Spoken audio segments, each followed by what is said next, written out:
Hello, and welcome to the Gundam Sentinel podcast. My name is Gordon, and I'll be your host of this limited run series. Gundam Sentinel is a side story set in the Universal Century timeline of Mobile Suit Gundam. I've always loved this IP, and I wanted to share my love analysis of this with you. This does, however, contain spoilers for other works in the Universal Century timeline, so be warned. I hope you guys enjoy. So let's get into it. Chapter 2, Skirmish, Zenshosen. Time frame, February 26th to February 29th, Universal Century 0088. Pezun airspace. An early warning and control, or EWAC Nero, was on patrol when a nearby GM-3 exploded. On the sensor display, the electronics warfare officer noted that his team of green dots, allied mobile suit, disappeared and only 2 red dots signifying the enemy remained. The sensor array on the mobile suit was monitoring all nearby activity and combat data. "They all got wiped out in 5 minutes," yelled the electronic warfare officer. The pilot replied, "We better get out of here." The EWAC Nero's thrusters came to life as the suit tried to escape. It was at that moment, that the red dots on the display changed their vectors and headed towards the Nero. The pilot cursed at this new development and performed a backflip as an evasive maneuver.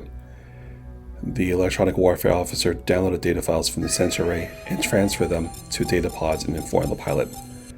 The pilot launched the pods into space as the Nero was pierced in the torso by energy beams.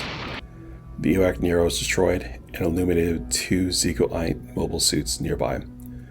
Colonel Cray, flying in one of them, noted the mobile suit represented a new class of reconnaissance mobile suit, and that data pods were launched before its destruction. Lieutenant Offshore asked if the GMs were just decoys, then to allow the new mobile suits to gather data. "It is common practice to make sacrifices for information in a war. Remember that." Offshore nodded, but the fact that he caused actual deaths was lost on him. This battle seemed like nothing more than a game or a fencing match. Penta was the Earth Federation Force main relay station orbiting the Earth. 5 massive circular columns emanated from the center, with various military ships docked to it. Task Force Alpha docked for a maintenance check before embarking on its mission at Penta. Also, it took on the remaining crew, mobile suits, and equipment, and were brought on board. Ryoma Sakamoto, or rather, Ryuu Roots, was ecstatic.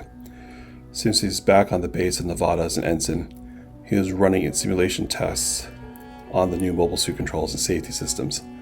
However, as per protocol, to actually use an actual mobile suit, he was promoted to a second lieutenant. Despite all this, he was still rather unsure as to why they chose him in particular. He joined the Pegasus 3 via shuttle from Earth and found an automated station to help direct him to the ship's briefing room. The 3D display came to life and showed him a path. He arrived as the meeting started. Captain Stoll Manning introduced himself to the pilots and informed them that he was in charge of Task Force Alpha's Mobile Suit Corps, essentially as the CAG, or Commander of Air Group. Lieutenant Roots sat next to Lieutenant Shin Crypt. Ryuu asked him what he thought of the captain, and Shin thought he was just like any other grizzled veteran and would not get along with him. Ryuu thought that he would get along just fine. Shin shot back that he didn't realize Ryuu liked men. Ryuu answered not at all, but he thought it was going to be interesting to go up against him. Despite talking in hushed tones, Mannings could hear them and shot them both a very disapproving look. The captain was about to start the briefing when the door opened and a large man stood at the doorway. Captain Mannings asked if he was with this unit, and he said yes. He was told to enter, but noted that there were no empty seats. Mannings, getting frustrated, ordered him to sit on the floor and asked him what his name was. The burly pilot said Lieutenant Tex West. After finding his name on the list, he noted, "Oh, you're from Karaba." During the Grips War, Karaba was an Earth-based ally of the Anti-Earth Union Group, or AUG.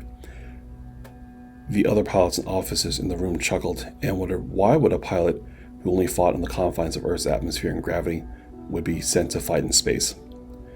Once Lieutenant West was seated, Captain Mannings continued.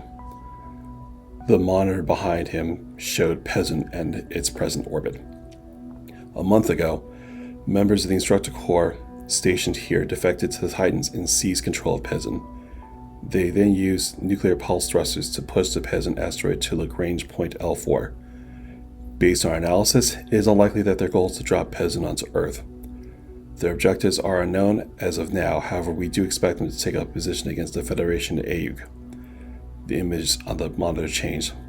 A week ago, the 127th Combat Unit stationed at Site 2 was sent to Pezun for a reconnaissance mission. This is the information we gathered before they were wiped out. Unfortunately, we were able only to retrieve one data pod. The pilots, especially Roots, watched in shock as a larger patrol unit of 6 units were destroyed by 2 Instructor Corp mobile suits in less than 5 minutes.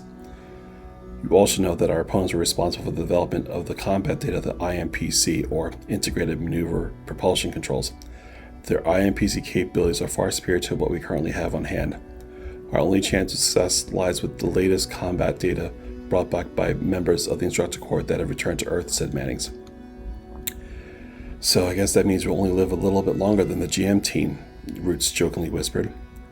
The assembled officers were then dismissed and told that the task force will leave from Penta at 0300 hours Earth Standard Time and to be aboard their designated ships by 2200 hours.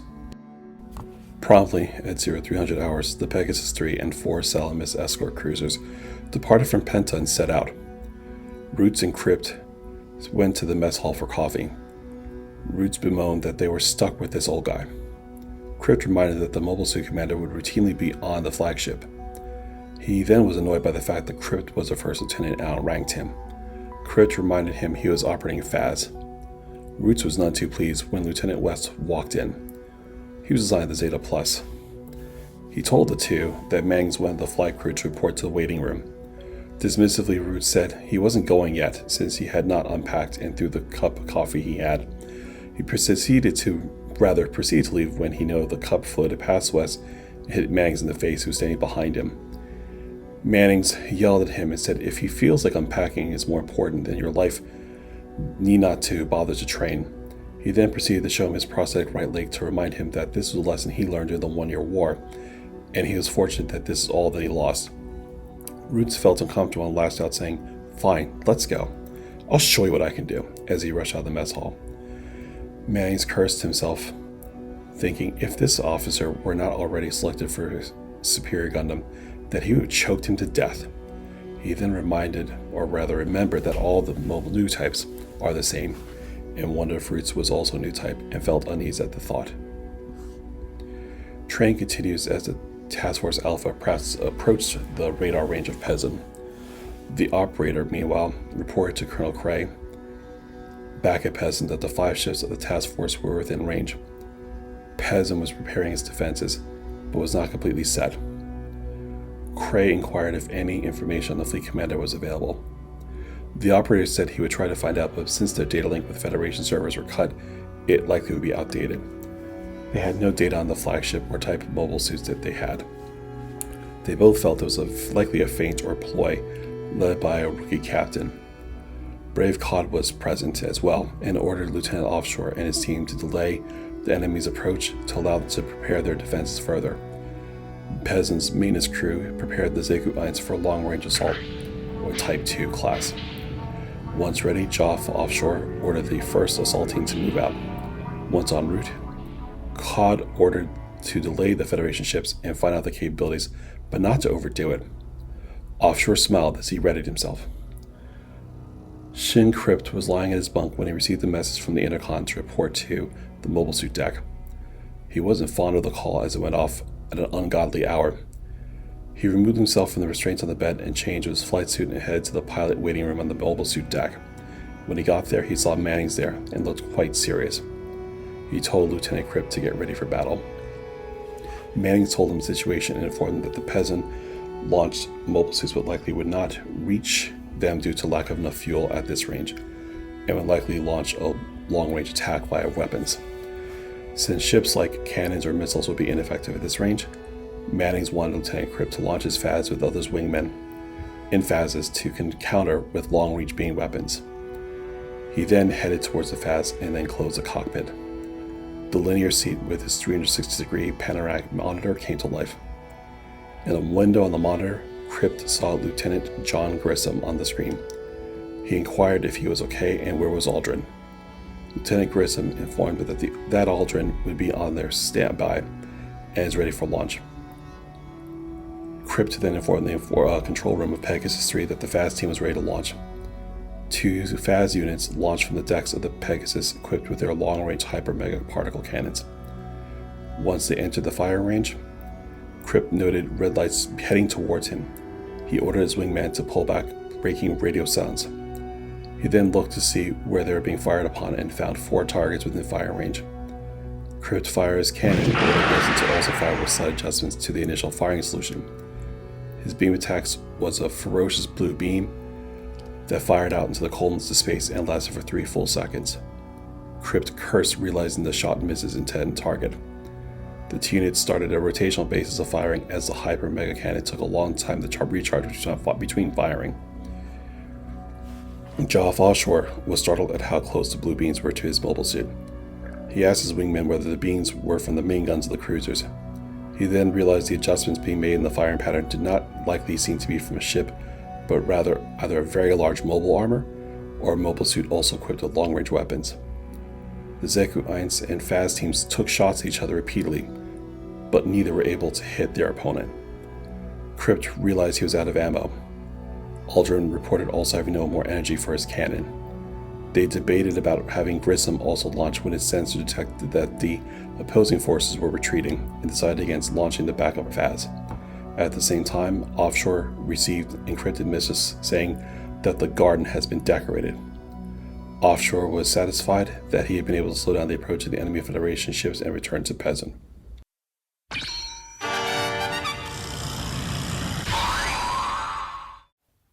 So, for today's episode, we're going to talk about the mobile suit Nero and its variants such as the Standard Class, EWAC, and Trainer. We'll also cover the Zeta Plus as well. So to begin, the Standard Nero, designated MSA-007. Of note, MS stands for mobile suit and A stands for Anaheim, just for further clarification. Its total height is that of 20.2 meters. Top height is 19 meters, 19.02 rather. Body weight of 34.1 tons. When totally equipped with maximum loadout, it can go up to 60.5 tons. Power generator output of 1,650 kilowatts. Power rocket thrusters, there are 4 with a total output of 10,200 kilograms each. In attitude control verniers where there are a total of 8. It has a sensor effective radius of 12,000 meters. Its armor is composed of Gundam composite, and for fixed armament it contains or houses 2 beam sabers, both with a capability of 0.9 megawatts. According to the Gundam Sentinel book, there are 2 main trends in the development of post-1-year war Federation mobile suits that are mass produced. One was based on a lot of data that was acquired from Zeon after the 1-year war. After the 1-year war was over, in order to prepare the exhausted troops in the Federation, cheap and solid mobile suits such as the GM3 and HyZex were the mainstays, and during the Grips War, the next generation mobile suits were based on Zaku, Dom, or Gelgu type Zeon mobile suits. The other is a simplified GM-based mobile suit of the Federation high-performance mobile suit such as the Gundam that achieved great results in the 1-year war. Although these 2 systems have technical influences on each other, they're still flowing as 2 different design concepts.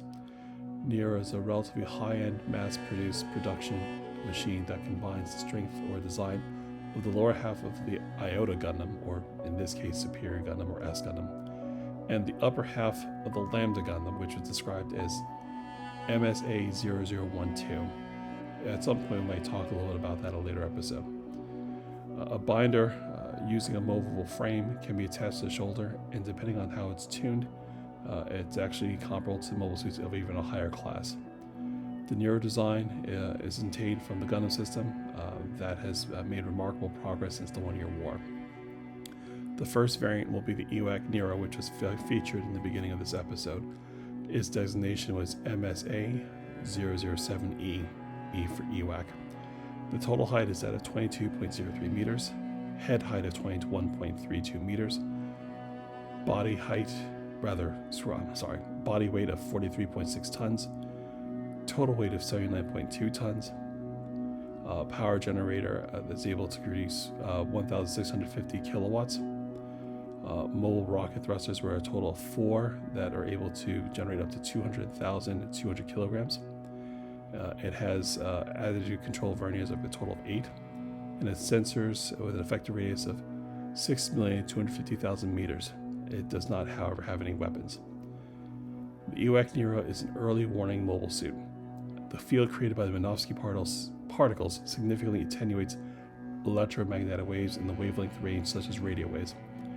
Radar search for enemy in this era is difficult, so reconnaissance with radar and searching is effective in airspaces with sufficiently low particle concentrations. This machine was based on the MSA 007 Nero, and has a huge head containing a radar antenna, a dedicated backpack with a data processor and communication device, along with a cockpit that has been increased to allow for two passengers, or rather 2 pilots, and 1 pilot and an operator.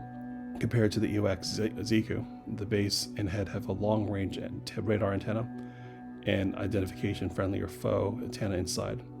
So the mobile suit has better performance, operability, and survivability. And 2 crew members inside, as we mentioned before. All this information that's obtained is digitally processed, and the laser and radio signals are used for combat information on the mothership's CIC, so the operator can concentrate on guarding duties without being distracted. The operation time is very long, and an additional propellant tank can be added. The EWAC aircraft is transmitted in real time to one of its components of the EWAC system set under the mothership CIC. Furthermore, wireless communication, when it's not possible, and the true value is demonstrated by systematically operating in cooperation with CIC and other mobile suits. In other cases, it can record information, data pod and back, shoot it out, and can collect it later. It also has a remotely piloted vehicle, or RPV, and a camera mounted to a retractable cable for further reconnaissance capability. And lastly, the Nero trainer is designated MSA 007T. Its overall height is 20.88 meters, head height of 19.02 meters, body weight is 38.2 tons, but can be maxed out at 61.7 tons, has a power generator output of 1,650 kilowatts. Mobile thrusters, there are 4 10,200 kilograms and an additional 4 on a binder, which have 6,400 kilograms per rocket thruster. It has a total of 8 attitude control verniers, an effective sensor radius of 12,000 meters. Its armor is composed of Gundam composite, and for fixed armaments, it has 60mm Vulcans, where there are 2 mounted on either side of the head, and 2 standard beam sabers. It also can be equipped with a beam rifle. The Nero trainer was developed as a training machine for tactical command groups and mobile suit squadron commanders because of the need for heterogeneous combat training. The Nero is a mass-produced machine that applies the design of the Iota, or Superior Gundam, but is light in its weight for its output and has good maneuverability. It also has relatively high performance among mass-produced machines. A binder was applied to the shoulder for aiding and training purposes. The previous shoulder block with attitude control vernier had been removed, and a small shoulder armor had been created that does not interfere with the function of the binder. The binder extends the frame that connects the shoulder, internode, and chest block. The newly designed binder is relatively small. It's a compact design and generally does not have weapons, and it does not actually focus on actual combat participation. As a result, 2 stabilizers in the backpack with the AMBAC using the shoulder and shoulder binder. The 180-degree turn that was previously formed at the vernier shoulder block can be reduced to less than half the time. Since the thrust force doubled with a slight increase in mass, the momentary acceleration was also large, and if the pilot had good skill, he or she could bring out quite high performance. As a result, the aircraft is more than originally as requested. It is ideal for training pilots and contributes to overall pilot training in many mobile suit teams. Next, we'll cover one of my favorites in terms of mobile suits, the Zeta Plus. MSZ-006, Z for Zeta, was made by Anaheim Electronics as the first mobile suit able to transform into the Wave Rider or WR mode, and is able to independently enter the Earth's atmosphere. However, due to the cost of manufacturing, not many were built. However, Karaba, AU's ally that we talked about in this episode, realized the ability of the Wave Rider mode and repurposed the unit to be able to have long-range atmospheric flight capability. Therefore, Zeta Plus was created for that purpose, but few were made. The A1 variant was not meant for space use and instead used very efficiently by Karaba. The plan was then started to repurpose the A1 variant for outer space. This became the C1, which added refrigeration and enhanced life support systems for use in vacuum, improved engine propellant, which had been placed between 4 nuclear-powered engines to the wing binder and tail stabilizer. In terms of weapons, the A1 has a movable frame, which has attached on its left and right thigh a pair of beam cannons. This allowed the weapon to be used without the need of using the mobile suit arms, which directly connects the movable frame to the beam gun and has a self-contained energy source and targeting built in. As a result, its combat capabilities are greatly enhanced. This allows for the typical use of a beam smart gun for the C1 variant. The mobile suit can transform into the Wave Rider mode and has the beam smart gun attached to via latch to the movable frame. This allows for a high-powered beam attack via long range with the use of attached disc radomes. With the appropriate calculations, you can even land and take off from the surface of the moon with the external propellant tanks. Despite its high performance, the relative cost was not high among transformed mobile suits and it served very well. The A2 variant was another variation of the A class, and it had a high mega cannon on its forehead. A total of 6 were converted to this A2 class. However, only a total of 3 were actually made, and the rest were then disassembled for parts and replacements and had a very limited short run. Just as an aside, the Zeta Plus will be a mobile suit that you'll see in later properties that actually were animated, such as Gundam Unicorn. Now for this episode's deep dive or analysis, we're going to talk a little bit about callbacks to the Apollo mission in Gundam. This is a little bit thin as compared to some previous episodes we've done, like when we talked about the Shin Sengumi, or the origin of Alice and how it relates to Gundam Sentinel. However, it does appear that Gundam seems to have a strong fixation on the moon. It is featured in so many parts of the franchise, both for a Universal Century and the alternate universe. Von Braun City is the first and largest city on the moon in the Universal Century. It was made near the Sea of Tranquility, where Apollo 11 landed on the moon. Anaheim Electronics, which is the premier manufacturer for mobile suits in many of the UC storylines, including Gundam Sentinel, has a major factory and base of operations in Von Braun City. Nina and Tom did an excellent analysis of the importance of Werner von Braun in their podcast Mobile Suit Breakdown, which you should check out. Suffice to say, Von Braun City is named after Werner von Braun, a scientist who helped to develop the V-2 rocket used by the Nazis during World War II. Once World War II was over, his group was brought into NASA and was the architect of the Saturn V rocket that helped put American astronauts on the moon. 2 of the pilots in this chapter also are connected to the Apollo mission. First was Lieutenant Aldrin, who flew the FAZZ. It is presumably named after Buzz or Edwin Eugene Aldrin Jr. He was a commissioned officer who graduated from West Point and served in the United States Air Force and flew combat missions during the Korean War, where he reportedly shot down 2 MiG-15 aircraft. He then went on to go to MIT and joined NASA as the first astronaut with a doctoral degree. His first space flight was in 1966 aboard Gemini 12. He was then aboard Apollo 11, which landed on the moon on July 21st, 1969, and walked out shortly after Neil Armstrong. As of this recording, he's still alive at the age of 90. Lieutenant Grissom was the other FAZZ pilot mentioned in this chapter. He is presumably named after Virgil Ivan Gus Grissom. He also was an officer for the United States who served during World War II in the United States Army Air Force. He then re-enlisted after being discharged in 1945 after World War II had completed and joined the United States Air Force during the Korean War, where he flew the F-86 Saberjet on combat missions. He then joined NASA and was in a suborbital flight on a Mercury mission, but nearly died when the craft landed in the ocean due to a mishap and nearly drowned. He then was in 1964 on board Gemini 3, and went into space and became the first American astronaut to enter space twice. He was then transferred to the Apollo program. On January 26, 1967, during a pre-launch test of Apollo 1, the command module caught on fire, and he, along with his crewmates, Edward White II and Roger Bruce Chaffee, were asphyxiated and died.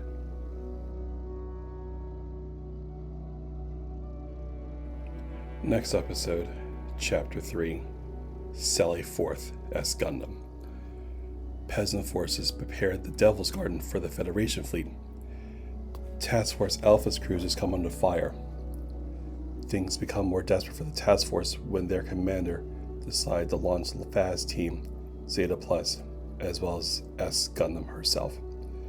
Be sure to check out the Twitter page at Gundam Sentinel 2, Instagram at Gundam Sentinel Podcast.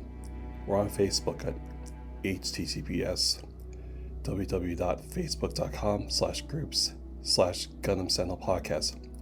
If you like what you hear, please rate and give a review on whatever means you listen to this podcast, and tell your Gundam loving otaku friend to check it out. Until next time.